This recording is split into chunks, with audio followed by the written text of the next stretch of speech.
Hello అండి. అందరికీ నమస్తే. Welcome to my channel. ఈరోజు నేను ఈ వీడియోలో ఒక మంచి డ్రింక్ అయితే చూపిస్తానండి. దీనికైతే చాలా నామకరణాలే ఉన్నాయి. ఎలా అంటే మనకి ఫ్యాట్ కంట్రోల్ చేస్తదని, వెయిట్ లాస్‌కి పనిచేస్తదని రకరకాలుగా ఇంకా చాలా నామకరణాలైతే చాలా ఉన్నాయండి. కాకపోతే ఎందుకంటే ఇందులో ఇంగ్రీడియెంట్స్ మాత్రం చాలా ఈజీగా ఉన్నాయని ట్రై చేశాను. సో, ఇవొచ్చేసి ఒకటి జీలకర్ర, ఇంకొకటి సోంపు, ఇంకొకటొచ్చేసి వాము అండి. 3 కూడా ఈక్వల్ క్వాంటిటీలో తీసుకోవాలి. ఇది నేను మామూలుగా అయితే మీరు చెక్ చేసుకుంటే దీనికి చాలా బెనిఫిట్స్ ఉన్నాయి అనేసి మనం యూట్యూబ్ వీడియోస్‌లో చూస్తూ ఉంటాము. కాకపోతే నేను అబ్జర్వ్ చేసింది ఏంటంటే, ఇప్పుడు మీకు ఈ వీడియో తీసేటప్పటికి ఇది నేను సెకండ్ టైం ప్రిపేర్ చేసుకుంటున్నానండి. ఒక 15 డేస్, 20 డేస్ ఏమో అయ్యింది వాడి. నెక్స్ట్ ఆ పౌడర్ అయిపోయిందనేసి ఇప్పుడు నేను మళ్ళీ చేసుకుంటున్నాను. ఈ 15 డేస్‌లోనూ అయితే నేనేదో పెద్ద వెయిట్ లాస్ అయిపోవడం గానీ, ఇలాగ మామూలుగా ఒక్క నైట్ తాగండి, రెండో నైట్ లాగేస్తారు. ఒక 3 రోజులు వాడండి, నాలుగో రోజుకి స్లిమ్ అయిపోతారు.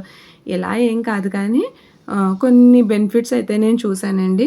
సో, ఇక్కడ నేను వీటిని చూపిస్తున్నాను కదా! 3 కూడా ఈక్వల్ క్వాంటిటీలో తీసుకోవాలి. అది మీరు 50 గ్రామ్స్ తీసుకున్నా, 100 గ్రామ్స్ తీసుకున్నా, లేకపోతే 200 గ్రామ్స్ తీసుకున్నా, ఎలా తీసుకున్నా 3 కూడా ఈక్వల్ క్వాంటిటీలో తీసుకోవాలి. కాకపోతే నాకు కొంచెం వేడి ఎక్కువ అన్నట్టు వాము కొంచెం వేడి కదా అని కొంచెం తక్కువగా తీసుకున్నాను. నేను జీలకర్ర, సోంపు కూడా ఈక్వల్ క్వాంటిటీలోనే తీసుకున్నాను కానీ వాము కొంచెం తగ్గించుకున్నానండి. అది మనిష్టం. ఈ 3 కూడా లో ఫ్లేమ్‌లో పెట్టుకొని ఫ్రై చేసుకోవాలి. ఫ్రై చేసుకున్నంత సేపు మాత్రం దగ్గరే ఉండాలండి. లేతే చాలా స్పీడ్‌గా మాడిపోతాయి. అలాగే ఫ్రై అవ్వడం కూడా చాలా స్పీడ్‌గా ఫ్రై అయిపోతాయి. సో, 3 ఫ్రై చేసేసుకొని కలిపి చల్లారిన తర్వాత మాత్రమే పౌడర్ చేసుకోవాలి. చేసుకున్న పౌడర్ కూడా చల్లారిన తర్వాత మాత్రమే మనం బాక్స్‌లోకైతే తీసుకోవాలండి. వేడిగా ఉన్నప్పుడు బాక్స్‌లో తీసుకుంటే బూజు పట్టినట్టు అయిపోతుంది. సో, ఈ పౌడర్ ప్రాసెస్ అయితే ఇది. మరి నేను ఈ లాస్ట్ 20 డేస్ బ్యాక్ నుంచి వాడుతున్నానని చెప్పాను కదా! నాకైతే కొంచెం ఏంటంటే మనకి గ్యాస్ట్రిక్ ప్రాబ్లమ్స్ ఉంటాయి కదండీ! మనం ఏదైనా తిన్నప్పుడు కొంచెం కడుపు పట్టేసినట్టుగా గానీ, లేకపోతే ఊరికే ఊరికే తేన్పులు రావడం గానీ ఉంటాయి కదా! అలాంటివి కొంచెం కంట్రోల్ అయినియి. మరలా మనకి కొంచెం నైట్ గనక ఈ డ్రింక్ తీసుకొని తాగితే ప్రొద్దుటికి మనకి చక్కగా మన అన్నీ ఈజీగా ఉండడం గానీ, లేకపోతే కొంచెం మన నైట్ ఏదైనా కొంచెం నాన్ వెజ్ లాంటివి తిని గనక ఉంటే మార్నింగ్ కొంచెం అన్‌ఈజీగా ఉంటది కదండీ! నైట్ బిర్యానీస్ తిన్నా, లేకపోతే నాన్ వెజ్ కర్రీస్ తిన్నా కొంచెం ఒక రకంగా చెప్పాలంటే మసాలాకు సంబంధించిన ఫుడ్ ఏదైనా తీసుకున్నాము అంటే మనకి ప్రొద్దుటికి ఎలా లేదన్నా కొంచెం అన్‌ఈజీగానే ఉంటది. కొంచెం ఈ గ్యాస్ట్రిక్ ప్రాబ్లమ్స్ ఉన్న వాళ్ళకి. సో, ఇవాళ రేపట్లో ఈ ప్రాబ్లమ్ అందరికీ ఉంటుంది కాబట్టి ఇది పడుకోబోయేటప్పుడు కొంచెం వాటర్‌లో యేసుకొని మరిగించుకొని కొంచెం గోరువెచ్చగా ఉన్నప్పుడు తాగేస్తే మార్నింగ్‌కి ఖచ్చితంగా ఇబ్బందయితే ఉండదండి. ఫ్రీగానే ఉంటది. బావుంటది. నేను అదొకటి అబ్జర్వ్ చేశాను.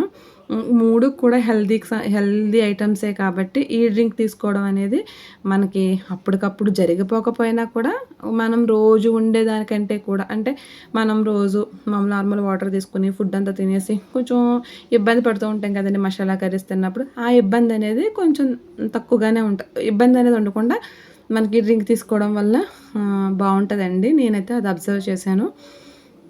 ఇంకొకటేంటంటే ఇది తీసుకోవడం వల్ల మనకి బాడీలో ఉన్నటువంటి ఆ వేస్టేజ్ అంతా కూడా మనకి ప్యూరిఫై అవుతుంది అని చెప్తారు కదా! ఇవన్నీ చూడాలి. కొంచెం లాంగ్ టర్మ్ చేయాలండి. ఇలాంటివన్నీ కూడా మనం వెయిట్ లాస్ అవ్వాలన్నా, ఏదవ్వాలన్నా కొంచెం లాంగ్ టర్మ్ చేసుకుంటే బావుంటది. ఈ డ్రింక్ తీసుకోవడం వల్లే మనం సన్నమైపోతాము, ఖచ్చితంగా ఇంచు లాస్ అవుతాము, లేకపోతే వెయిట్ లాస్ అవుతాము అనేది కాకుండా కొంచెం మనం మనం తినేటటువంటి ఆ టైమింగ్స్ కూడా కొంచెం మార్చుకొని ఎర్లీగా ఒక 6:30, 7:30 లోపల తినేయడం. ఒక 2 అవర్స్ తర్వాత పడుకోబోయేటప్పుడు ఇది కొంచెం ఇలా వాటర్‌లో మరగబెట్టుకొని గోరువెచ్చగా తాగడం. ఇలా చేస్తే ఏమన్నా ఒక 3 మంత్స్‌కి అలాగా మనకి వెయిట్ పరంగా ఏమన్నా కనిపించొచ్చేమో.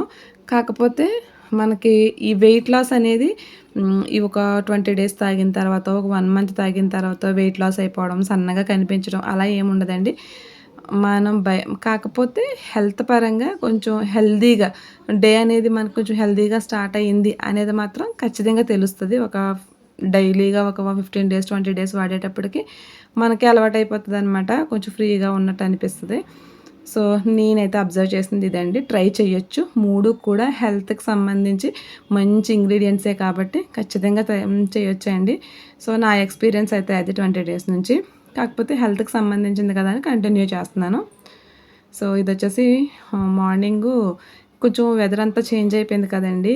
ఇంకా ఇడ్లీలు, దోసలు అనేది కొంచెం కష్టమే. అందుకని నేనిక్కడ చపాతీ చేసి బంగాళదుంప కర్రీ అనేది చేశాను. సో, ఇది బ్రేక్‌ఫాస్ట్ అండి. ఇది నా ఒక్కదానికి కాదండి. ఇద్దరికి కలిపిన బ్రేక్‌ఫాస్ట్. ప్లేట్ ఏంటి ఇంతుంది, ఫుడ్ ఏంటి అంతుంది అనుకోవద్దు. ఇద్దరికి కలిపి పెట్టిందనమాట.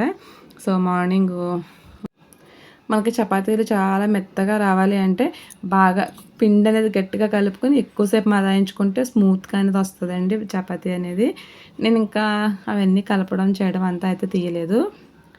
ఇంకా ఈ వీడియోలో ఒక గుడ్ న్యూస్ ఏంటంటే యాక్చువల్గా అయితే నేను ఈ కుండీలు ఎక్కువ తెప్పించాను కదా, ఏమన్నా మంత్రాలు అవుతాయేమో అనుకున్నాను కానీ ఈ చక్కగా మొక్కలన్నీ కూడా చాలా మంచి మొక్కలు పెట్టాను కదండి. సో ఇంకా రిమైనింగ్ కూడా చిన్న చిన్న కుండీల్లో ఉన్నవి కూడా ఇలాంటివే తెప్పించేసి పెట్టుకో, నీట్గా ఉంటుంది కదా చూడడానికి అనేసి ఒక గ్రీన్ సిగ్నల్ అయితే వచ్చింది. రావడం తరువాయి ఇంకా ఆల్రెడీ నేను మళ్ళీ ఇంకొకటి బుక్ చేశానండి. సో అవి మీకు నన్ను లింక్ అడిగారండి. సో నెక్స్ట్ వీడియోలో అది వచ్చినప్పుడు ఆ లింక్ తీసుకుని నేను నెక్స్ట్ వీడియోలో అయితే షేర్ చేస్తాను. ఇక్కడ నేను ముందు రోజు కాకినాడ ఫంక్షన్కి అయితే వెళ్ళానండి. వచ్చేటప్పుడు నేను ఒక రిలేటివ్స్ మా చెల్లి దగ్గర ఆగాననమాట. ఆ చెల్లి అవుతుంది, అక్కడ ఆగాను. సో తన దగ్గర ఈ ఫిలోడెండ్రాన్ మొక్క ఉంటే మొత్తం అంతా మనం ఏదైనా సరేనండి కొంచెం దానికి తగ్గ ముస్తాబు చేస్తేనే దానికి అందం ఉంటుంది కదా. తను మామూలుగా వదిలేసిందనమాట. 4 పక్కలకి వర్షం పడి 4 పక్కలకి మొక్క అనేది చెల్లా చెదరి కింద అయిపోయింది. దాంట్లో నేను కొన్ని అయితే తెచ్చుకొని నీట్గా వేర్లన్నీ కట్ చేసేసి నీట్గా చేసి పెట్టానమాట. సో ఇప్పుడు దీనికి ఒక పాట్ అనేది చూడాలి. ఒక పాట్లో అయితే వేస్తానండి. పాట్స్ వచ్చిన తర్వాత మళ్ళీ అందులోకి అయితే చేంజ్ చేస్తాను. ఇదిగోండి ఈ విధంగా అయితే ఇందులో అయితే వేసేసాను. ప్రస్తుతానికైతే నేను ఏదైనా మొక్క తెచ్చుకునేటప్పటికి ఇలా పాతవి ఏయో ఒకటి రెడీగా పెట్టుకుంటానండి, అందులో వేస్తాను. ఒక 5 మొక్కలు 6 మొక్కలు అయిన తర్వాత పాట్స్ అనేది తెప్పించుకుంటూ ఉంటాను. బట్ ఇప్పుడైతే మాత్రం పాట్స్ తెప్పించేస్తున్నానండి. ఎందుకంటే జీజీ ప్లాంట్ డైరెక్ట్గా పాట్లోనే ఇంకొకసారి పెడదాము అన్నట్టుగా. ఇంకెలాగో పర్మిషన్ వచ్చింది కదా, ఏదో చెప్తారు కదా ముద్దొచ్చినప్పుడే చంకెక్కాలని. తెప్పించుకో అన్నప్పుడే మనం వెంటనే అది ఆ అవకాశాన్ని అయితే వాడేసుకోవాలి కదా అన్నట్టుగా ఆల్రెడీ అయితే బుక్ చేసేసానండి. ఇది వచ్చేసి టర్టిల్ వైన్ అనమాట. ఇవి చూస్తున్నారా, ఎండు చేపలండి. ఇంకా పచ్చి కన్నా కూడా ఇలాగ ఎండు చేపలు అనేది ఎక్కువగా తింటాము. ఇలాంటి ఎండు చేపలు తిన్నప్పుడు ఇందాక నేను చెప్పాను చూసారా, ఆ డ్రింక్ తీసుకుంటే మాత్రం చాలా బాగుంటుందండి. కడుపు పట్టేసినట్టు కానీ తేనుపులు కానీ ఏమీ రావన్నమాట. ఇదేంటి పండు కప్ప సంథింగ్ ఏదో అంటారు కదండి, ఆ చేపకు సంబంధించినటువంటి ఎండు చేప ముక్కలండి. కాస్ట్ అయితే మీకు చూస్తేనే అర్థమవుతుంది. ఇవి చిన్న డబ్బాలోను పెద్ద స్టీల్ డబ్బా నిండా అనమాట. కాస్ట్ అయితే చాలా ఎక్కువేలేండి. చాలా ఇష్టంగా తింటారు. బల్క్గా అయితే తెచ్చుకున్నాము. సో ఫైనల్గా ఈరోజు వీడియో అయితే ఇది. సో వ్లాగ్ మీకు ఎలా అనిపించింది అనేది కామెంట్ చేయండి. ఆ డ్రింక్ గురించి మీకు ఇంకా బెనిఫిట్స్ కావాలి, లేకపోతే దానివల్ల ఉపయోగాలు ఏంటి అంటే యూట్యూబ్లో ఎక్కడ కొట్టినా వస్తాయండి. డ్రింక్ చేసుకోవడం చాలా ఈజీ, తాగడానికి టేస్ట్ కూడా బాగుంటుంది. ఇంకా నేనైతే తేనె అలాంటి ఏం కలపలేదండి, ప్లెయిన్గానే తాగేస్తున్నాను. సో ఫైనల్గా వీడియో అయితే ఇది. Thank you.